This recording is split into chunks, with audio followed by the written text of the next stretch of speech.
Ini contoh, walaupun saya bikinnya terlihat itu buru-buru, tapi menggambarkan masalahnya dengan baik ya.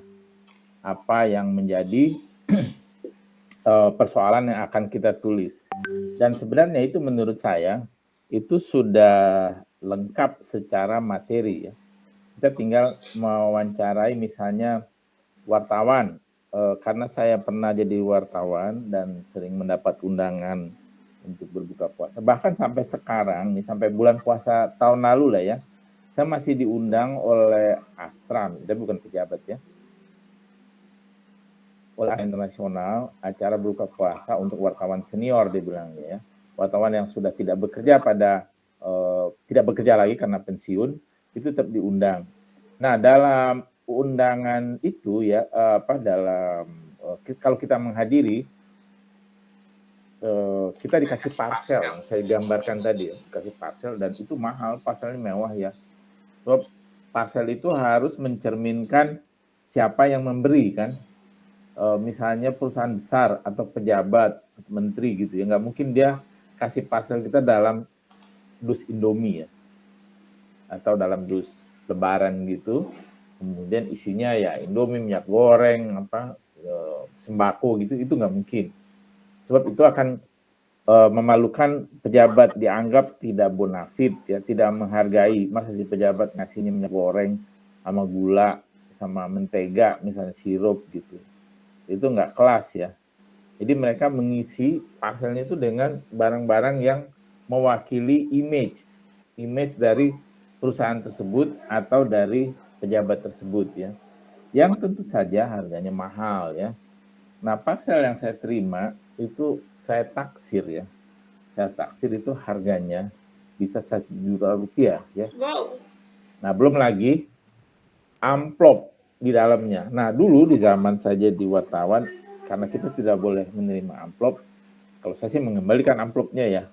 Dan jarang menghadiri sebenarnya kalau dulu, karena tidak boleh oleh kantor tempat saya bekerja, kita menerima pemberian sesuatu dari pejabat, itu nggak boleh. Jadi rupanya saya datang, saya makan, buka puasa, dan balik gitu ya. Nah, tapi itu kan tetap disediakan sebenarnya oleh kementerian wartawan lain, dan wartawan itu kalau datang ke acara itu bisa ratusan orang gitu ya. Yang khusus untuk wartawan, mereka dikasih amplop, dikasih parcel. Kamu bayangkan dulu amplopnya itu sampai ada yang 1-2 juta, 1,5 juta ya. Nah, itu ada di setiap kementerian. Kemudian itu menteri yang bikin. Nanti kalau misalnya dirjen lain lagi gitu kan. Dirjen kan itu banyak tuh di kementerian. Belum lagi di daerah ya. Belum lagi polisi dan lain-lain itu bikin. Banyak banget itu parcel. Kadang-kadang kita Lebaran itu yang menyenangkan ya, dikirimin parcel banyak sekali gitu ya. Nah, kalau duit pribadi kan mereka nggak mungkin itu bikinnya. Dari mana? Kan gaji menteri itu kan udah ketaker ya. Menteri itu kalau nggak salah gaji sampai ya total dengan tunjangan dan lain-lain 120 juta gitu. Nah, bikin buka puasa itu untuk wartawan aja mungkin udah habis 200, 300, bisa 500 juta ya.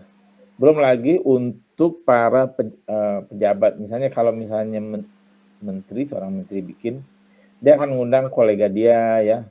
Dan ketika dia mengundang kolega dia, tentu dia akan memberikan tempat yang sama bergengsinya ya dengan keadaan dia representatif. Dibikin di hotel bintang 5 misalnya.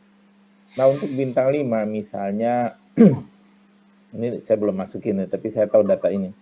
Misal kamu bikin di Grand Melia ya, di Kuningan, satu orang itu biayanya makannya adalah 600.000 untuk makan di sana. Belum lagi parcelnya, belum lagi THR-nya, itu semua dimasukin. Bisa-bisa satu orang itu habis sekitar kalau misalnya THR-nya sedikit ya, bisa 3 juta ya, dengan parcel dan lain. Nah, setiap kelompok, misalnya dia bikin kelompok pemerintah itu dari 100 orang atau 200 orang tergantung kan. Lalu ada supplier, lalu ada tokoh masyarakat, lalu ada ini beda-beda kan, dibikin berkali-kali. Itu kamu bayangkan berapa miliar. satu menteri aja mungkin bisa menghabiskan 1 miliar ya untuk acara berbuka puasa. Belum lagi bawahan ya. Kalau misalnya menteri udah bikin, tentu dia orang luar dibikinin, ke bawahnya juga dibikinin dong ya, karyawan ya, apa namanya, kalau dalam istilah kementerian itu bukan karyawan, ya bawahan ya, eselon 1, eselon 2, 3, 4 itu ke bawahnya diundang, bikin buka puasa bersama. Jadi sekali bikin buka puasa bersama itu banyak segmen yang diajak. Jadi misalnya di tingkat menteri dia bisa bikin 10 kali gitu ya. 10 kali di hari yang berbeda-beda untuk supaya semua kalangan itu kebagian ya. Kalau ada yang nggak kebagian di Indonesia ini kan agak aneh ya. Bukan aneh, dia merasa tidak diundang atau apa gitu, nanti yang sana tersinggung lalu dibikin sesuatu hal yang tidak menyenangkan gitu. Nah itu satu menteri. Nah kalau satu menteri bikin, tentu akan dibalas oleh menteri yang lain ya. Dia juga bikin gitu hal yang sama. Undang juga pejabat yang terkait dengan dia. Kan sebenarnya kalau pejabat itu selalu ada kait-mengkait pekerjaannya dalam satu proyek. Misalnya pembangunan jalan tol ya. Itu yang terkait adalah Menteri Perhubungan, Menteri Keuangan, Menteri Pembangunan PUPR, kemudian ada Menteri Sosial untuk penggusuran, dan lain-lain banyak sekali gitu. Nah itu semua diundang. Kalau ada yang tidak diundang, rasanya mereka merasa dikucilkan ya. Jadi ini urusan perasaan. Nah kamu bayangkan itu, urusan buka puasa bersama itu tidak simpel ya ternyata. Banyak merugikan negara. Nah di sisi lain sebenarnya mungkin dulu pemerintah menutup mata ya untuk hal-hal semacam ini. Ya udah kasih aja, ini kan buat rakyat gitu kan. Tapi sekarang ini sedang ada sorotan masyarakat yang sangat tajam terhadap kekayaan pejabat. Ini dimulai sejak kasus Sambo ya, yang duitnya banyak banget. Kemudian di kasus Sambo itu ada beberapa kemewahan yang terlihat, terutama dari Sambonya ya, ngasih-ngasih HP, iPhone semua, iPhone terbaru gitu kan. Kemudian gaji tambahin 10 juta lagi masing-masing, itu dari mana?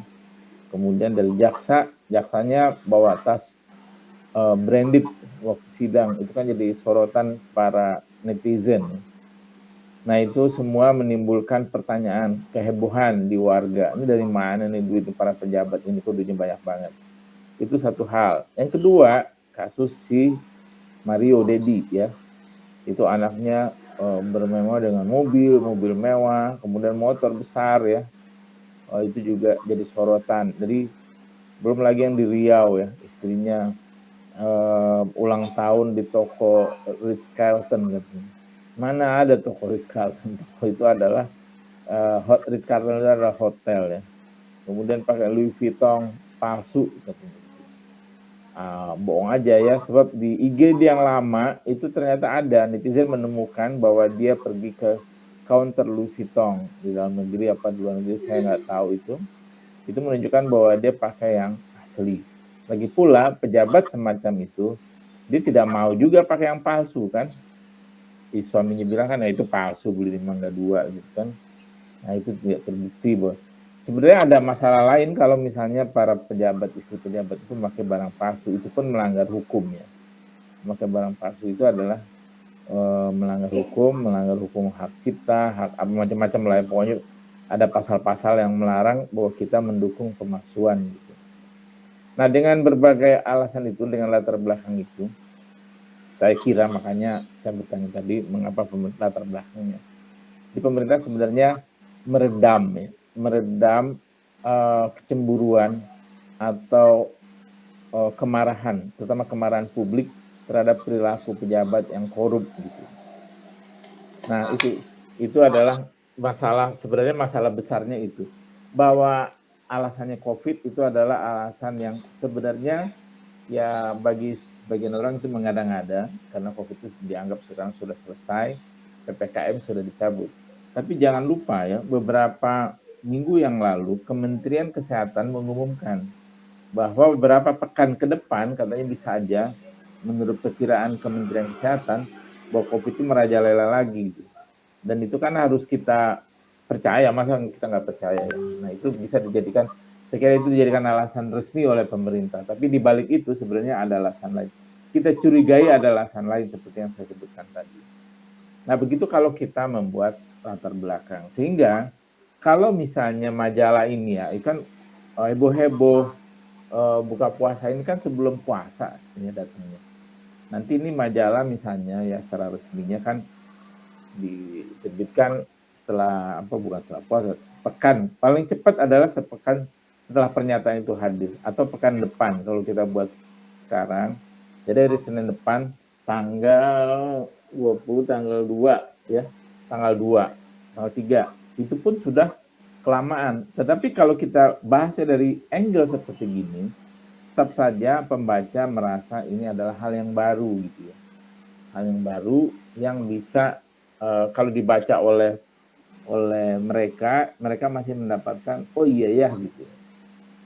Masih ada komen oh gitu. Nah, itu tujuannya membuat tulisan versi majalah ya. Jadi kita tidak membuat seperti surat kabar, banyak argumentasi, banyak hal yang tidak dilihat oleh media lain, nah itu kita lihat. Nah, begitu membuat latar belakangnya. Itu adalah bagian yang paling penting dari sebuah tor. Nah, kalau latar belakang itu seperti yang tadi, misalnya yang saya buat, kan sebenarnya tidak banyak lagi yang kita tambahkan kan. Kita hanya mencari kutipan-kutipan baru. Memang ini kalau di majalah tuh istilahnya ya, kalau kita buat gitu, ini tinggal nyari kutipan aja gitu ya. Dulu begitu memang, supaya dia menjadi berita, itu kan menjadi artikel tadi kan. Jadi kita kutip sumber-sumber, kita wawancarai orang-orang, lalu kita taruh di situ statement-statementnya. Kita menyebutnya ini tinggal kutipan doang udah jadi beritanya, jadi tulisannya. Nah, kira-kira begitu kalau kita membuat latar belakang. Itu yang tidak ada pada surat kabar dan pada sebagian tulisan orang-orang sekarang ya di media sosial. So media sosial tidak menyiapkan rubrik tulisan versi majalah gitu. Tapi beberapa saya lihat di media itu masih ada yang seperti ini. Dan yang bikin juga saya kenal beberapa bekas wartawan majalah, dia bikin di gatel gitu ya, tulisan majalah, jadi dia bikin. Seperti saya baca tulisan teman saya itu tentang kalau terjadi resesi ya. Apakah saya pernah cerita di kelas ini atau di kelas lain ya, bahwa resesi itu bisa dilihat dari jemuran tetangga. Nah, kalau tetangga kita menjemur pakaian dan dilihat pakaian dalamnya itu yang dijemur udah kendor ya, pakaian dalamnya udah kendor, itu pertanda bahwa resesi itu bisa terjadi gitu ya, krisis ekonomi atau resesi atau krisis ekonomi. Mengapa? Saya pernah cerita ini nggak minggu lalu?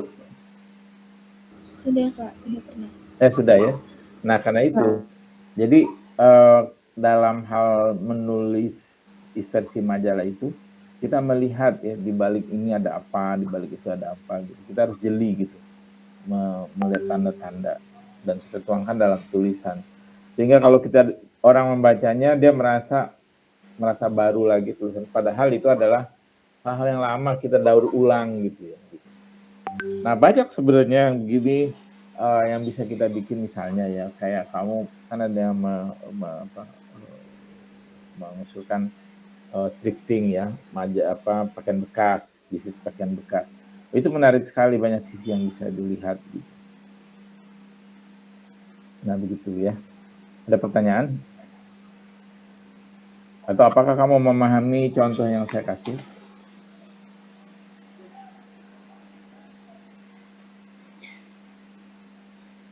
Ya, nih.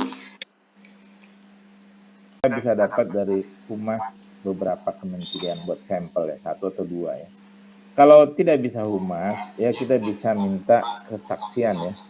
Kesaksian beberapa orang yang pernah ikut acara buka puasa bersama pejabat. Dan khusus wartawan juga begitu.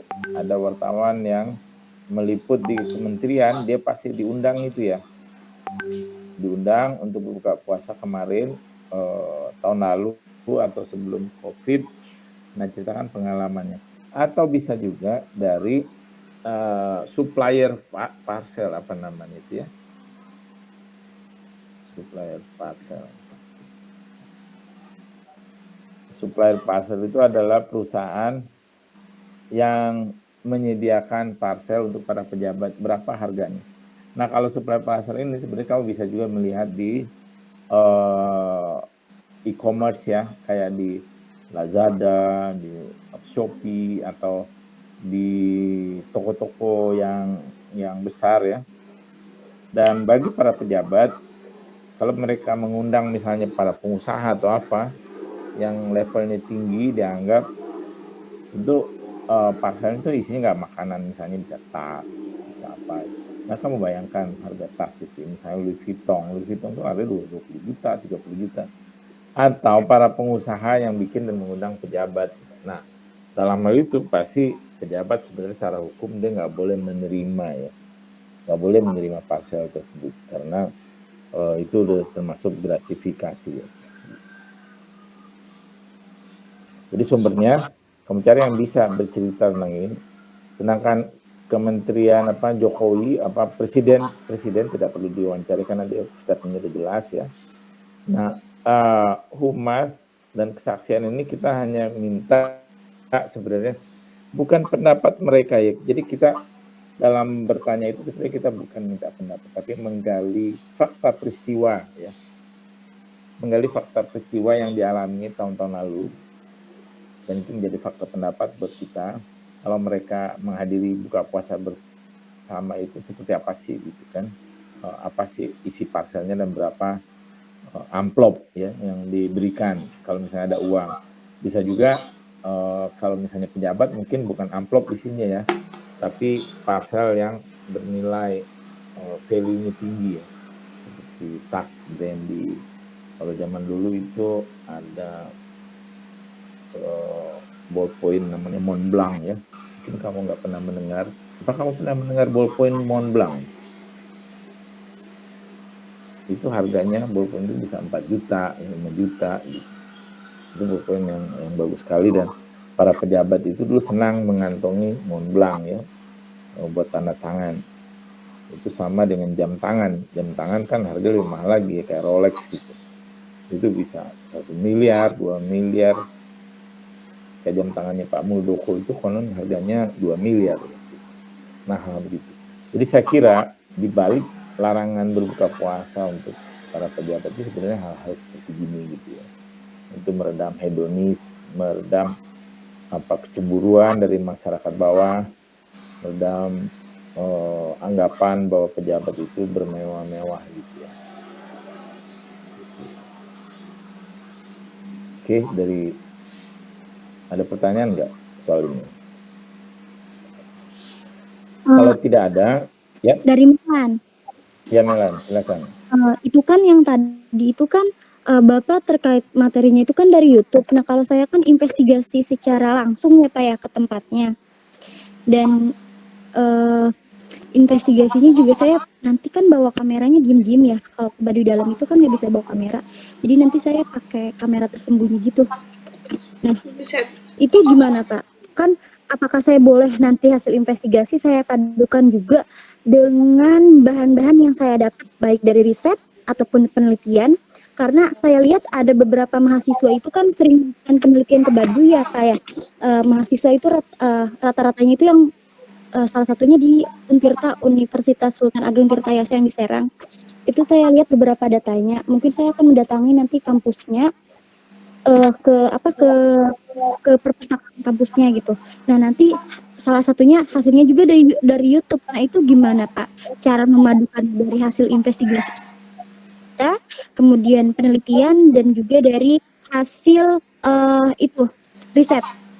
Nah, sebenarnya Melan yang kamu bikin itu adalah contoh liputan yang bagus sekali ya.